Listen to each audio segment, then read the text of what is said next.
What a great weekend it was for the New York Islanders. A 3-0 shutout over the Rangers Friday, a 4-3 win with a hat trick by J.G. Pageau on Sunday.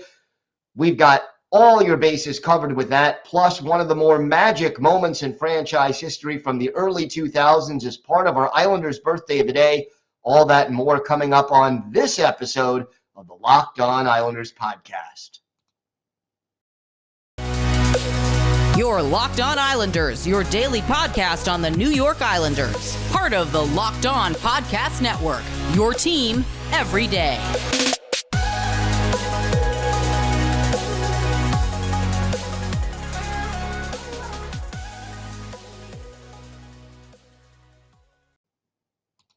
All right, everybody, and welcome to the Monday edition of the Locked On Islanders podcast. Hope everybody had a great weekend. I know the Islanders certainly did. Want to thank everyone for making Locked On Islanders your first listen every day. We are free and available on all platforms, and today's episode is brought to you by BetOnline. BetOnline has you covered this season with more props, odds, and lines than ever before. BetOnline, where the game starts. Pretty magical weekend for the New York Islanders.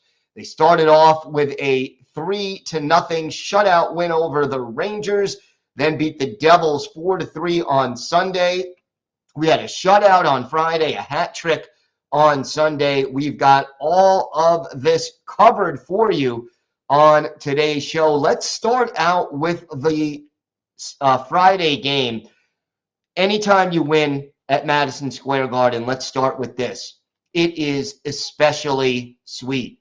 And you got to start with Semyon Varlamov because Varley, here's a guy who had a very rough season so far. Semyon Varlamov started the year off injured, was not able to be ready for training camp, did not start the season. Ilya Sorokin started, the first 7 games, give or take, during the regular season. And then Varley slowly had to come back and get back into shape. And by the time he came back, the team was playing poorly in front of him because of the fact that so many guys were out of the lineup because of COVID. At one point, there was only one of the team's top 6 defensemen available. Now, finally, Varlamov sort of back to where he needs to be, and all of a sudden, he's behind Ilya Sorokin, not getting as much action. Now Sorokin is banged up. And what do we see for the Islanders? Who's coming up big? Yeah, you got it, Semyon Varlamov. The Islanders could have traded him at the deadline. They did not. He makes 27 saves to earn the win on Friday. Back-to-back nights, back-to-back wins for Varley, and that was huge. And you just got to give credit because it would have been easy for Semyon Varlamov to say, hey, been a rough year. Now all of a sudden, here I am thrust back into the lineup. No, he was ready when called upon, and boy, did he come through. But it goes beyond that. Because you look at what the Islanders did against the Rangers. First of all, the identity line, and you add Ross Johnston in there, scoring the first 2 goals in this game, one by Casey Cizikas in the first period, one by Matt Martin early in the second. And, that in and of itself, good sign for this team. Matthew Barzal with a goal and an assist. He had the 3rd goal.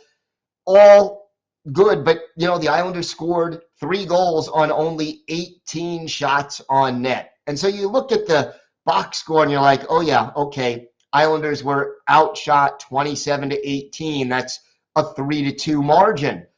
So how did they win? All right, let's go down the list here of the most dangerous Rangers players and how they were limited. And the Rangers did have some quality scoring chances, but Mika Zibanejad, 1 shot on goal. Artemi Panarin, no shots on goal. Chris Kreider, the most dangerous goal scorer this year on that Rangers roster, 1 shot on goal. You take Panarin, Zibanejad, and Kreider and hold them to a total of 2 shots on goal between the 3 of them, you are doing something right. And the Islanders certainly did something right in this game. You have to be pleased with the overall team defense. And, no Anders Lee, no Brock Nelson, those guys who have been red hot, they didn't figure in the scoring. But overall, the Islanders seem to be finding their footing. And all of the players in this lineup really seem to be sort of settling into their roles, whether it's a Ross Johnston or an Oliver Wahlstrom, who has had some success now on a line with Matthew Barzal, and they seem to be getting some chemistry. And while he only played 7.5 minutes in the game on Friday, but he got the job done, made the most of it by picking up the assist. Want to see a little more ice time for him, but overall, you just have to sort of be pleased with the way that this game unfolded. And the Islanders, they were physical when they needed to be. They kind of stuck up for each other when they needed to. I think of the Barkley, Goodrow, Anders Lee scuffle early in the third period. And one thing about Varlamov, he came up big when he needed to, but what Varley also did was he saw the puck almost all the time. And that's a credit to the Islanders' defense. 4 block shots by Ryan Pulock in this game to lead the way in that category. Ross Johnston with 4 hits to lead the Islanders there. Look, you go into Madison Square Garden, you quiet down the Rangers crowd, you are doing something right there. And the Islanders did that. They sort of sucked the excitement level out of the building as far as the Rangers and their fans were concerned, and they get the win. And look, you look at the standings, the Islanders, their playoff hopes mathematically are hanging on by a thread, whereas the Rangers really needed the 2 points, but it was the Islanders who came in on the road. They were the team playing in the back-to-back. They got the job done, and they have every reason to be proud of their performance. If you've got something Islanders related on your mind, if you have a question, a comment, a topic you'd like us to talk about on the show, feel free to send us an email. The email address, lockedonislanders@gmail.com. And if you leave your first name and where you're from, we are happy to mention you on the show when we talk about whatever it is that's on your mind. You can also follow the show on Twitter @LockedOnIsles. And you can follow me, Gil Martin, on Twitter @IceWars, NYRVSNYI. Lots more to talk about. We'll break down the 4-3 win over the Devils Sunday at the Rock in Newark. And one of the most magic moments of the Islanders organization during the 21st century, we've got that as part of our Islanders birthday of the day. Lots more to get to on today's Locked On Islanders podcast. Today's episode is brought to you by Built Bar. Have you tried the Puffs? Because if you haven't, you're missing out on one of Built Bar's best tasting bars. Puffs are the first ever protein-infused marshmallow. They're fluffy, they're marshmallowy. They're not just a protein bar, they're a treat. And like all Built Bars, they're covered in 100% real chocolate. Puffs are a fan favorite with some incredible flavors like yummy cinnamony churro, coconut marshmallow, my personal favorite, the banana cream pie. They're so good. These are going to be your new favorite. And look, most Built Bars, they contain just 130 calories, only 4 grams of sugar, 4 net carbs, but they're packing 17 grams of protein. Compare that to a candy bar that usually has around 240 calories, 30 grams of sugar, and dozens of net carbs. At Built Bar, they're all about the taste. They make it taste delicious first, then figure out how to make it healthy. And I don't know how, but they pull it off every time. Go to built.com, use promo code LOCK15 to get 15% off your order. That's promo code LOCK15 for 15% off at built.com. So Sunday, the Islanders taking on the New Jersey Devils at the Rock. And again, goaltending, a big part of this story. And Cory Schneider, who dressed as the backup to Ilya Sorokin early in the season, but did not play in a game for the Islanders. A guy who hadn't played an NHL game in a little more than 2 years. I think his last NHL game was just before the pandemic hit with the Devils in March of 2020. And he gets thrust into this game on Sunday against the team he spent so much time playing for, and Schneider gets the job done. Was it a virtuoso performance? No, but he faced 30 shots, made 27 saves, and boy, did he do a good job overall of, especially early on, making a lot of stops. And then in the third period, when the Devils were sort of pouring it on to try to get back into the game, Schneider came up with some big saves. It had to be an emotional night.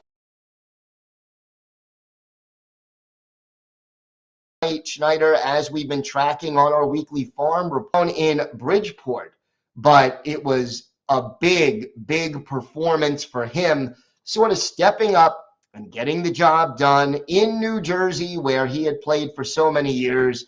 And look, is Cory Schneider going to be with the Islanders next year as the backup? I don't necessarily think so, but he certainly is making his case that he's still capable of playing in the NHL over the course of maybe as a backup during the season. So that was great. And then obviously, J.G. Pageau coming up big with the hat trick. And you know the thing, he had 5 shots on goal, 3 of them going in, add an assist. So he was in on all 4 goals. He set up the Palmieri goal. 3 assists for Adam Pelech, a goal and 2 assists for Palmieri. Here's the thing that really struck me about Pageau. If you go back and you look at the replays, I don't think if you add the distance between where Pageau put the puck on net to the goal line, if you add up the distance for all 3 goals, I don't think it would total 5 feet. He was in close on all 3 goals. And that is exactly what this team needs from guys like J.G. Pageau and Anders Lee and so many other players. Now, Lee didn't even have a shot on goal in this game. Neither did Beauvillier, and neither did Brock Nelson. But other guys picked up the slack, and the Palmieri and Pageau line really, really clicked, that duo. And I'll tell you, it was a very, very good performance there. Oliver Wahlstrom and PK Subban getting involved. Wahlstrom made a very clean hit, and Subban took exception to it. And look, I understand to a point, because obviously Jack Hughes was the victim of the hit. It was a clean hit. I don't think anyone broadcasting the game complained about it. And I understand to a point that PK Subban is there to defend his good, young, talented player. That's, his job. But it was a clean hit, and the Islanders stuck up for each other, and I give them credit for, Wahlstrom got called for 5 minutes for fighting, even though he really didn't do a heck of a lot. But Subban getting the game misconduct, and that unquestionably was a bit of a help to the Islanders when all was said and done. Now, the problem with this game is this. If you're the Islanders, you're up 3-0. Late in the second period, the Devils get a goal by Boqvist, and it's 3-1 after 40 minutes. The problem is, when you had that 3-0 lead, you can't just hang back and take your foot off the gas And unfortunately, that's what the Islanders did. It was bad. And New Jersey got to within 3-2 after the goal by Thomas Tatar early in the third period. And that's when the Islanders sort of stepped up a little bit. And the Palmieri goal, you thought, okay, we clinched it. Nico Hischier scoring late with 1:06 to go after the Devils pulled their goalie. But the Islanders did manage to hold on. And yes, Cory Schneider came up with a couple of important saves late in the game to preserve the win. But, the Islanders, they can't let up like that. They just can't do it. And so many of those chances, the other thing came from in close. Got to give some credit to Grant Hutton. He has been playing well. And, Sebastian Aho sat on Sunday. Andy Green back in the lineup. But Grant Hutton, a +1 in this game. And looks like he can get the job done. I'm not saying he's ready for prime time, that he is certainly a top 6 defenseman right now, but at least he is doing what he needs to do in order to play well defensively. And he led all Islanders players with 6 shots on goal in this game. And to have another defenseman who is ready, willing, and able to put the puck on net is a big positive for the Islanders, who need to get those shots on goal as often as possible. And look, the Islanders, 30 shots on goal. They 29 shots on goal. They were outshot 30-29. But, until late in the game, the Islanders had that advantage, and they played it very, very well. Casey Cizikas, I tell you, enough with the penalties, Casey. It seems like every game he takes at least 1 minor penalty, sometimes 2, and he's got to slow down, stay out of the box. It tends to happen when you're chasing rather than skating and moving your feet. And, especially in that third period, late in the second and into the third, and it was late in the second when Cizikas took the goaltender interference penalty. I looked at that first angle. I said to myself, nah, that's not a problem. That looked clean. Then they showed a second angle, and yeah, it was a legit call, as much as you don't like to admit it. But wow, for the Islanders, a great weekend where you beat the Rangers and the Devils, both games on the road. You get the full 4 points.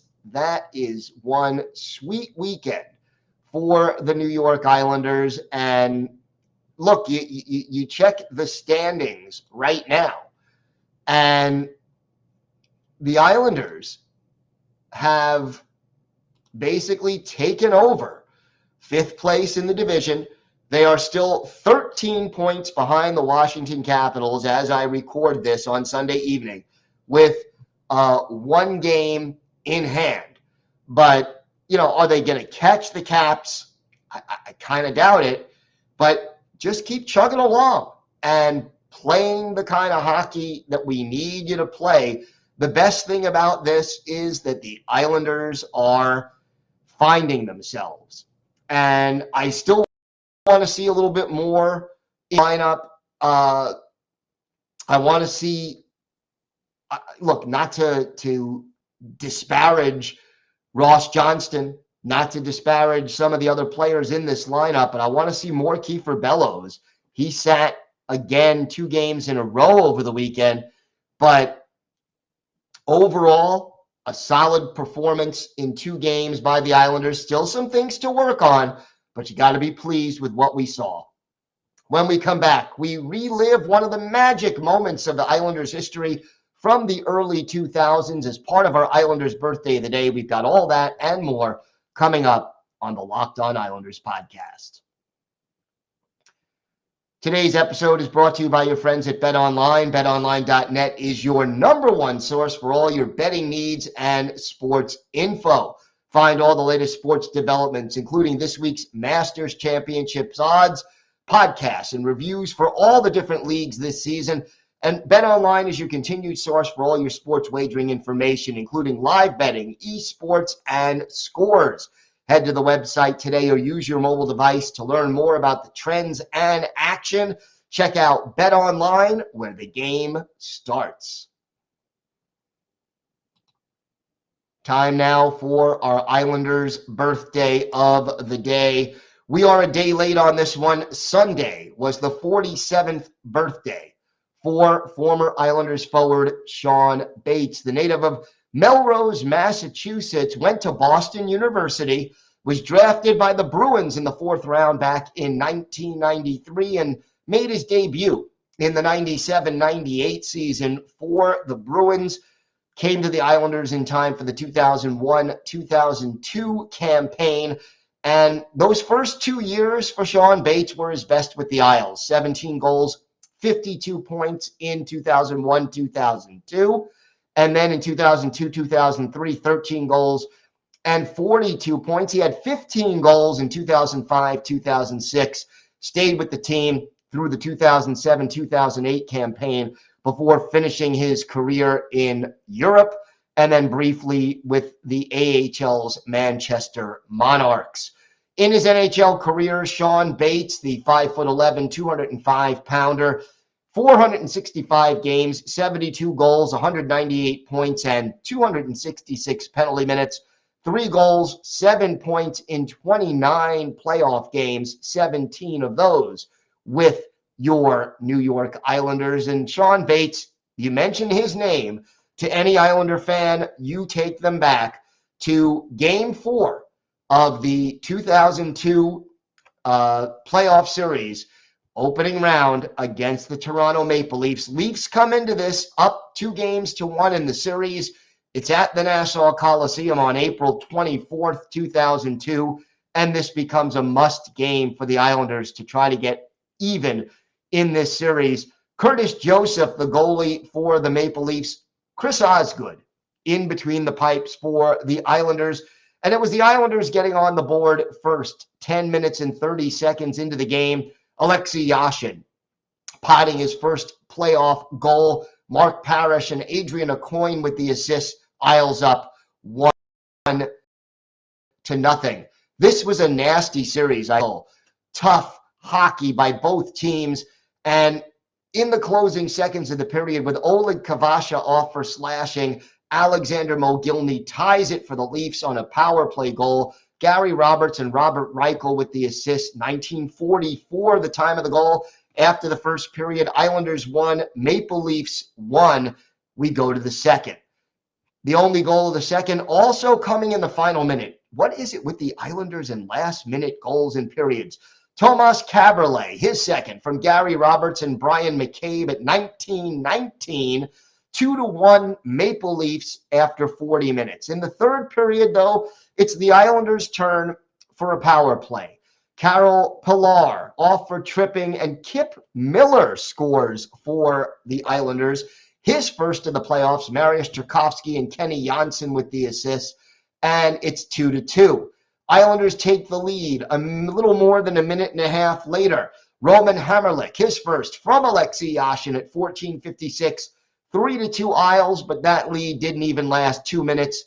Shane Corson, his first from Paul Healy and Alan McCauley at 16:34, and the game is tied again 3-3 with a little more than 3.5 minutes left, a little less than 3.5 minutes left.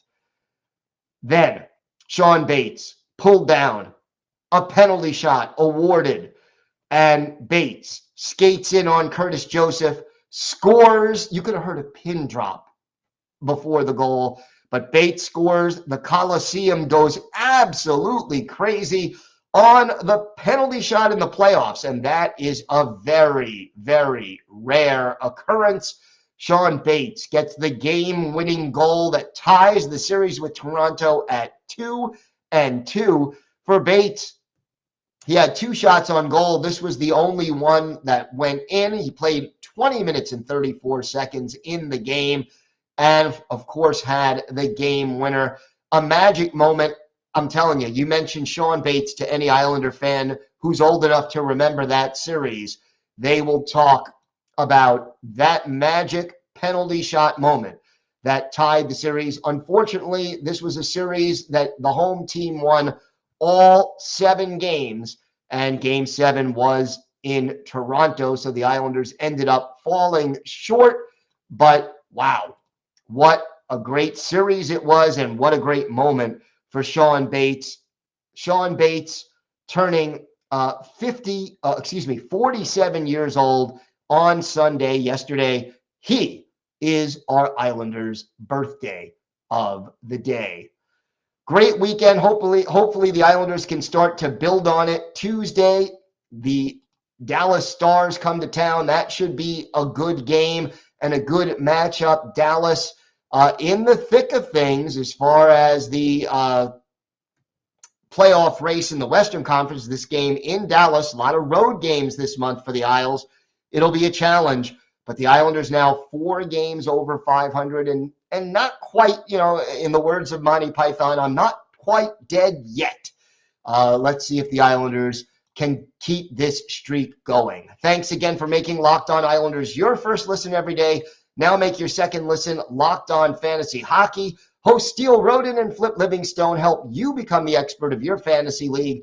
It's free and available on all platforms. Have a great day, everybody. Stay safe. Hope you had a great weekend like the Islanders did. And of course, let's go Islanders.